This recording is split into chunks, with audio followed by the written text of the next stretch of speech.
Hi hello. അപ്പം നമുക്കിന്ന് scallop neck എങ്ങനെ നല്ല നീറ്റായിട്ട് പെർഫെക്റ്റായിട്ട് ചെയ്യാമെന്ന് നോക്കിയാലോ. അപ്പോൾ എല്ലാവർക്കും പുതിയൊരു വീഡിയോയിലേക്ക് സ്വാഗതം.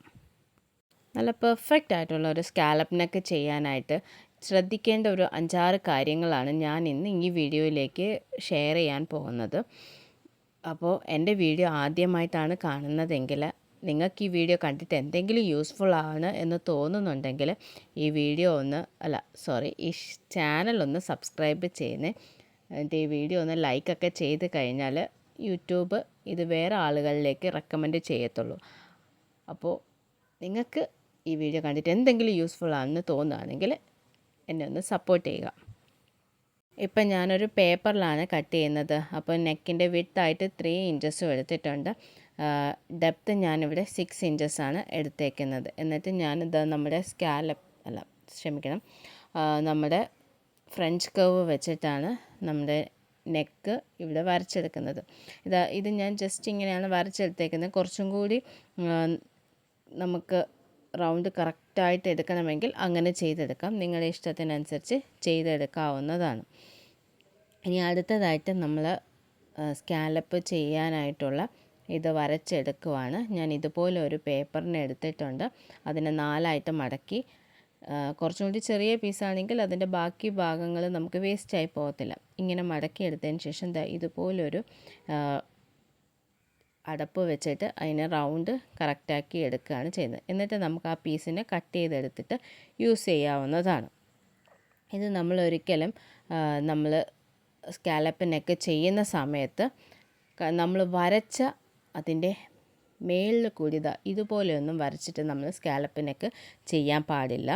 കണ്ടോ, കറക്റ്റ് താഴേക്ക് 1 ഇഞ്ചിൻ്റെ ഇതാണ് ഉള്ളത്. അതിൻ്റെ നീളം നോക്കിയപ്പോൾ 1 ഇഞ്ചാണുള്ളത്. ആ 1 ഇഞ്ച് വെച്ചിട്ട് നമ്മൾ കറക്റ്റ് നെക്ക് മാർക്ക് ചെയ്തെടുക്കുകയാണ് ചെയ്യുന്നത്. ഇനി നമ്മൾ ഈ മാർക്ക് ചെയ്തെടുത്തതിലാണ് നമ്മുടെ സ്കാലപ്പ് നെക്ക് ചെയ്യാൻ പോകുന്നത്. അതല്ല നമ്മൾ ഇപ്പം നേരത്തെ വരച്ച് വെച്ചേക്കുന്ന ആ പോർഷനിലായിട്ടാണ് നമ്മൾ വരച്ച് ചെയ്യുന്നതെങ്കിൽ നമുക്ക് കറക്റ്റായിട്ട് നല്ല ഫിനിഷിങ്ങോട് കൂടി ഒരെണ്ണം ആയിരിക്കില്ല കിട്ടുന്നത്. നിങ്ങളൊന്ന് ജസ്റ്റ് ഒന്ന് ഊഹിച്ച് നോക്ക്. നമ്മൾ സ്കാലപ്പ് നെക്ക് വരയ്ക്കുന്നത് ആദ്യം വരച്ച് വെച്ച ആ ലൈനിലൂടെ ആണെങ്കിൽ നമ്മുടെ കഴുത്ത് വീണ്ടും മുകളിലോട്ട് കയറി പോകത്തേ ഉള്ളൂ. അപ്പം നമ്മൾ 1 ഇഞ്ച് ഇതുപോലെ മാർക്ക് ചെയ്തതിന് ശേഷം വീണ്ടും അതേപോലെ ഒരു നെക്ക് നമ്മൾ വരച്ചെടുക്കുകയാണ് ചെയ്യുന്നത്. ആ നെക്കിലാണ് നമ്മളിനി സ്കാലപ്പ് ചെയ്യാൻ പോകുന്നത്.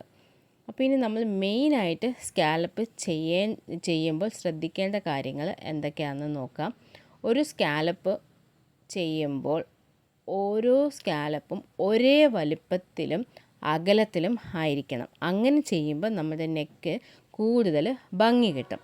അതുപോലെ തന്നെ സെൻറ്റർ പോയിൻറ്റിൽ നിന്ന് വേണം നമ്മൾ ഫസ്റ്റ് മാർക്കിങ് സ്റ്റാർട്ട് ചെയ്യാനായിട്ട്. നമ്മളിപ്പോൾ ചെയ്തതുപോലെ ആദ്യത്തേത് നമ്മൾ ഫോൾഡ് ചെയ്ത് വെച്ചിട്ടാണ് സ്കാലപ്പ് മാർക്ക് ചെയ്തത്. കാരണം നമ്മൾ ഫോൾഡ് നിവർക്കുമ്പോൾ 2 സൈഡും ഒരുപോലെ വരും.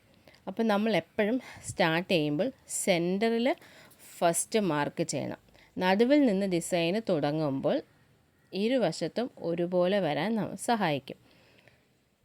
സ്കാലപ്പ് നെക്ക് നല്ല ഷേപ്പും ഫിനിഷിങ്ങും കിട്ടാൻ വേണ്ടിയിട്ട് നമ്മൾ എപ്പോഴും ഫ്യൂസിങ് യൂസ് ചെയ്ത് കഴിഞ്ഞാൽ നല്ല രീതിയിൽ ഫിനിഷിങ് കിട്ടാൻ സാധ്യതയുണ്ട്. അപ്പോൾ നമ്മുടെ സ്കാലപ്പ് ഇങ്ങനെ വരച്ചെടുത്തിട്ടുണ്ട്. ഇനി ഇത് വരച്ചെടുത്തതിന് ശേഷം നമ്മൾ കട്ട് ചെയ്യുമ്പോൾ നമ്മൾ ശ്രദ്ധിക്കേണ്ട കാര്യങ്ങളാണ്. നമ്മൾ വരയ്ക്കുന്ന സമയത്ത് നമ്മൾ സെൻറ്റർ പോർഷനിൽ നിന്നാണ് സ്റ്റാർട്ട് ചെയ്തത്. നമ്മൾ കട്ട് ചെയ്യാൻ നേരത്ത് നമ്മൾ ഒരിക്കലും സെൻറ്റർ പോർഷനിൽ നിന്ന് കട്ടിങ് സ്റ്റാർട്ട് ചെയ്യരുത്. നമ്മൾ സ്റ്റാർട്ട് ചെയ്യേണ്ടത് ഈ അവസാനിപ്പിച്ച സ്ഥലത്ത് നിന്നായിരിക്കണം നമ്മൾ കട്ടിങ് സ്റ്റാർട്ട് ചെയ്യേണ്ടത്. അങ്ങനെ കട്ടിങ് കറക്റ്റാക്കി വരുമ്പോൾ സെൻറ്ററിൽ നിന്ന് സ്റ്റാർട്ട് ചെയ്ത് കഴിഞ്ഞ് കഴിഞ്ഞാൽ അതിനൊരു ഫിനിഷിങ് കിട്ടത്തില്ല. നമ്മൾ ഈ എൻഡിൽ നിന്ന് സ്റ്റാർട്ട് ചെയ്ത് കഴിഞ്ഞ് കഴിഞ്ഞാൽ നമുക്ക് കറക്റ്റായിട്ട് കട്ടിങ് ഫിനിഷ് ചെയ്ത് എടുക്കാൻ സാധിക്കും. അതുപോലെ തന്നെ കട്ടിങ് നമ്മൾ സ്റ്റിച്ചിങ് കഴിഞ്ഞിട്ട് നമ്മൾ ആ വളവുകളിലൊക്കെ ചെറിയ കട്ടിങ് കൊടുത്തു കഴിഞ്ഞാൽ നമ്മുടെ നെക്കിനെ തിരിച്ചെടുക്കുന്ന സമയത്ത് നല്ല പെർഫെക്റ്റായിട്ട് നമുക്ക് എടുക്കാൻ സാധിക്കും. അതുപോലെ തിരിച്ചെടുത്തതിന് ശേഷം നന്നായി പ്രസ് ചെയ്ത് അയൺ ചെയ്ത് കഴിഞ്ഞാൽ സ്കാലപ്പെല്ലാം നല്ല ഷേപ്പായിട്ടും നല്ല ക്ലിയറായിട്ട് നല്ല കൃത്യമായിട്ട് നല്ല പ്രൊഫഷണൽ ലുക്കിൽ നമുക്ക് ചെയ്തെടുക്കാൻ സാധിക്കും. അപ്പോൾ ഇതൊക്കെയാണ് നമ്മൾ ശരിക്കും പറഞ്ഞാൽ മെയിനായിട്ട് സ്കാലപ്പ് ചെയ്യുമ്പോൾ ശ്രദ്ധിക്കേണ്ട കാര്യങ്ങൾ. എല്ലാം ഒരേ വലുപ്പത്തിലും ഒരേ അകലത്തിലുമായിരിക്കണം. അതുപോലെ തന്നെ സെൻറ്റർ പോർഷനിൽ നിന്ന് വേണം നമ്മൾ ഫസ്റ്റ് മാർക്കിങ് സ്റ്റാർട്ട് ചെയ്യുന്നത് സെൻറ്റർ പോർഷനിൽ നിന്നായിരിക്കണം. സ്കാലപ്പ് കട്ട് ചെയ്യുന്നത് നമ്മൾ എൻഡ് ചെയ്ത സ്ഥലത്ത് നിന്നായിരിക്കണം. സെൻറ്റർ പോർഷൻ നല്ല കട്ടിങ് സ്റ്റാർട്ട് ചെയ്യേണ്ടത് എൻഡ് ചെയ്ത പോർഷനിൽ നിന്നായിരിക്കണം സ്കാലപ്പ് സ്റ്റാർട്ട് ചെയ്യേണ്ടത്. ഫ്യൂസിങ് പേപ്പർ യൂസ് ചെയ്ത് കഴിഞ്ഞാൽ നല്ല പെർഫെക്റ്റ് ആയിട്ട് കിട്ടും. സ്റ്റിച്ചിങ് കഴിഞ്ഞതിന് ശേഷം നമ്മൾ നമ്മുടെ എൻഡ് ഭാഗങ്ങളിൽ വളവ് വരുന്ന ഭാഗങ്ങളിലെല്ലാം ചെറിയ ചെറിയ കട്ടിട്ട് കൊടുത്തു കഴിഞ്ഞാൽ തിരിച്ചെടുക്കുമ്പോൾ നല്ല നീറ്റായിട്ട് കിട്ടും. തിരിച്ചെടുത്തതിന് ശേഷം നല്ല പ്രസ് ചെയ്ത് അയൺ ചെയ്ത് കഴിഞ്ഞാൽ കറക്റ്റായിട്ട് നമുക്ക് കിട്ടും. അപ്പോൾ ഈ കാര്യങ്ങളൊക്കെ ശ്രദ്ധിച്ചു കഴിഞ്ഞാൽ പെർഫെക്റ്റ് ആയിട്ടൊരു സ്കാലപ്പ് നെക്ക് നമുക്ക് ചെയ്തെടുക്കാവുന്നതാണ്.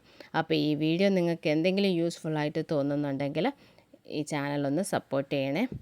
അപ്പോൾ ഞാൻ ഈ പറഞ്ഞ കാര്യത്തിൽ എന്തെങ്കിലും മിസ്റ്റേക്കുകളുണ്ടെങ്കിൽ അത് നിങ്ങൾ കമൻറ്റ് ചെയ്യാനും മറക്കണ്ട. ഇത്രയും നേരം എൻ്റെ വീഡിയോ ക്ഷമയോടെ കണ്ടിരുന്നതിന് ഒത്തിരി താങ്ക്സ് ഉണ്ട്. അപ്പോൾ അടുത്തൊരു വീഡിയോയുമായിട്ട് പെട്ടെന്ന് വരാം. എല്ലാവർക്കും ബൈ.